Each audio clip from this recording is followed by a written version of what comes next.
I haven't looked at my own reflection properly in weeks, not in a mirror, not in a shop window, not even in the dark screen of my phone before it lights up, because when I do, he's there, standing right behind me, watching. It started about a month ago, after the incident at the beach. I used to be a lifeguard. It wasn't a career, just a summer job to pay the bills. Most days were boring, kids running, people forgetting sunscreen, the occasional jellyfish sting, routine stuff. But that day, the day was different. There was an old man. He seemed confused, disoriented. He kept wandering towards the water, fully clothed. I gently guided him back towards his family, who seemed exasperated, explaining he had dementia. This happened a few times. I got busy with a kid who'd scraped his knee, took my eye off the old man for maybe 10 minutes, maximum. That's all it took. When I looked up again, he was out there, way out,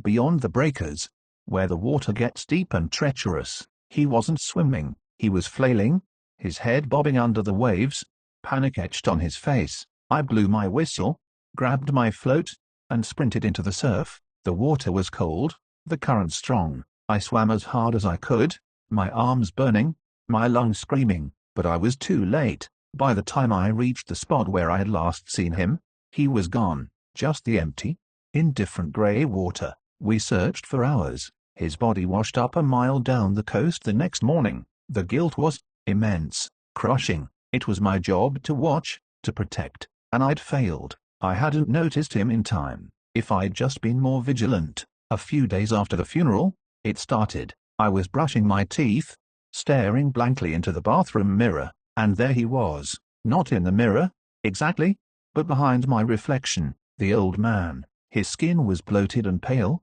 the color of wet parchment. His eyes were hollow, dark pits. His clothes were soaked, clinging to his thin frame, and he was just looking at me, not accusingly, not angrily, just looking, like he was waiting for something. I splashed water on my face, thinking I was overtired, stressed, but when I looked again, he was still there, clearer, almost. It wasn't just the bathroom mirror, it was any reflective surface, a puddle on the sidewalk after it rained, the shiny chrome of a car bumper, the dark surface of my morning coffee before I stirred in the milk. Every time I caught my own reflection, there he was, a silent, bloated passenger standing just over my shoulder, always the same expressionless, hollow-eyed stare, always looking right at me. I tried to ignore it, to tell myself it was just stress, a vivid manifestation of my guilt, but he was so real. The way the waterlogged fabric of his shirt seemed to sag, the faint,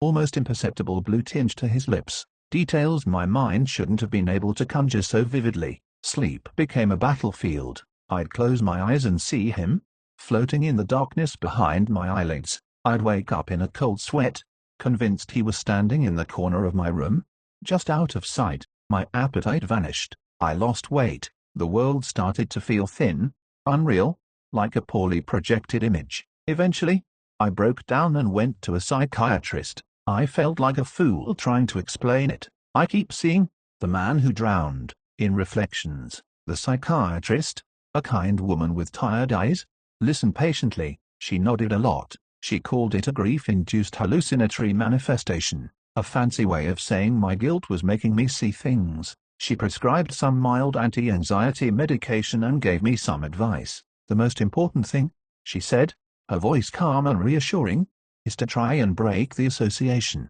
Avoid looking at reflective surfaces for a while. Consciously turn away. When the guilt starts to fade, when you begin to process the trauma, these visions, they will lessen. They'll go away. It sounded too simple, but I was desperate. So, I tried. I really tried. I covered the mirror in my bathroom with a towel. I avoided shop windows. I learned to shave by feel. I stopped drinking coffee from dark mugs. It was difficult, living in a world where I had to constantly avert my gaze from my own image, but I was determined to make him go away. For a week, it almost seemed to work. I wasn't seeing him, because I wasn't looking. The med took the edge off my anxiety. I started to sleep a little better. I thought, maybe she's right. Maybe this is just my mind playing tricks on me. And then things got so much worse. It was evening. I was walking home from the grocery store. The sun was setting, casting long, distorted shadows on the pavement. I glanced down at my own shadow stretching out in front of me, and he was there, not a reflection, but a shadow superimposed over mine, standing just behind it. And this time, there was something new. He seemed closer, not physically closer in the shadow, but the feeling of him was more intense, more present, like he'd taken a step towards me in whatever spectral space he occupied. My blood ran cold. This wasn't just water reflections anymore. Over the next few days, it escalated. I'd see him in the faint reflection on my TV screen when it was off, in the polished surface of a tabletop, in the glint of my own glasses if I caught them at the wrong angle, and every single time, he was a little bit closer. His shadowy form in my shadow was no longer just behind me, it was almost merging with mine. The feeling of his presence was becoming oppressive, a constant weight on my chest. The psychiatrist's advice had backfired spectacularly. Avoiding reflections hadn't made him go away, it had made him adapt, spread, like a stain. I stopped taking the medication. It wasn't helping. This wasn't a hallucination I could medicate away. This was something else, something real, and I realized something I hadn't told the psychiatrist, something I hadn't told anyone. The old man, when he was drowning, I hadn't been too late. That's the lie I told myself, the lie I told everyone. The truth is, I reached him. I saw the panic in his eyes, felt his frail, desperate hands clawing at me as he fought for air. I had him. I could have pulled him in. I could have saved him, but I didn't. You see, being a lifeguard, it presents opportunities. People are vulnerable in the water, unsuspecting, and I have a hobby, a very particular kind of hobby. It started a few years ago, a need, a curiosity, to see what it felt like, to watch the light go out of someone's eyes, knowing I was the cause. My first was a drunk who'd passed out too close to the tide line late one night. Easy, messy, but easy. After that, the guilt was different, not like this. It was a sharp, almost exhilarating thing, a secret power, and it faded quickly, especially after the next one. Each new experience, each new type of ending I orchestrated, seemed to cleanse the palate, so to speak. The thrill of the new, the challenge, it pushed the old memories down. The old man, with his dementia, his helplessness, he was a new type, so vulnerable, so trusting, even in his confusion. It was supposed to be interesting, a new texture for my collection. I held him under, just for a moment longer than necessary, watched the last bubbles escape his lips. Then I let go and played the part of the grieving, failed lifeguard. This spectral presence, this constant, watery accuser, this had never happened before. With the others, there was nothing, just the quiet satisfaction of a completed project. But him? He was clinging to me, or I was clinging to him. I decided the psychiatrist was wrong, but maybe the underlying principle was right. I needed to break the association, but not by avoidance, by repetition, by overlaying this bad memory with a new one, a fresh experience. That's what had worked before. That's how I'd managed the lingering thoughts after the first time. I needed to get back on the horse, so to speak. So, I went back to the beach. Not the same one, a different one, a few towns over. I got my old lifeguard certification renewed, no questions asked. I needed to be in that environment. I needed the opportunity. For a week, I sat in the chair, scanning the waves, my skin crawling. Every ripple on the water, every glint of sun, showed him to me, still there, still watching, closer now, his face almost touching my reflection's shoulder, his hollow eyes staring directly into mine. But I forced myself to look,